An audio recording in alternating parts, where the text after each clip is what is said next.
The video game community is just that. It's a place where you can play games, forge friendships, and just have fun.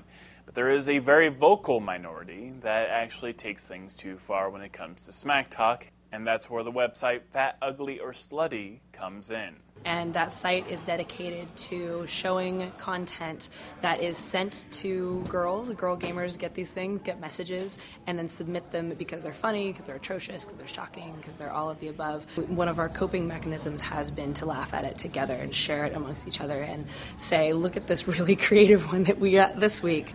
So it's sort of a coping mechanism and also a form of entertainment. But I think that there was a little bit of it, too, where we're thinking that it would shame the people who are doing it because their gamer tags are included. It's really about jerks are being jerks to other people, and it would be nice if we can at least call them out and maybe enjoy ourselves at the same time, and maybe eventually they'll stop. Because messages women receive are so generic as far as, get back to the kitchen, suck my blah, blah, blah, blah, blah, blah, blah. So I kind of have default responses for everything, like, suck my oh, sorry, I choke on small objects.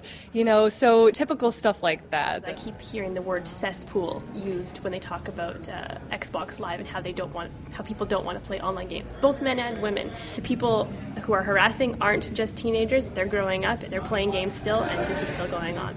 Homophobic comments are also a big part of the problem when it comes to harassment. I think I hear the homophobic stuff all the time.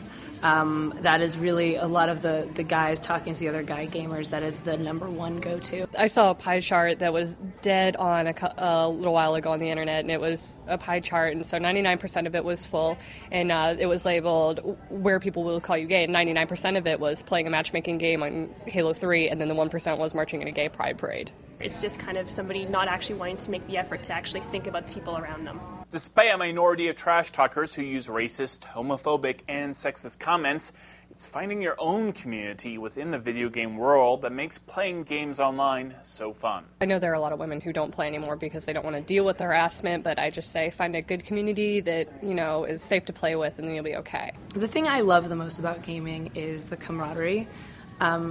And that might be an ironic thing to cite as my favorite thing in context of talking about harassment, but I am a very social gamer, so I see all sides of it. And for me, though, it's way by far the predominant thing is the positive relationships that I've formed. Because it's pretty easy to ignore people online.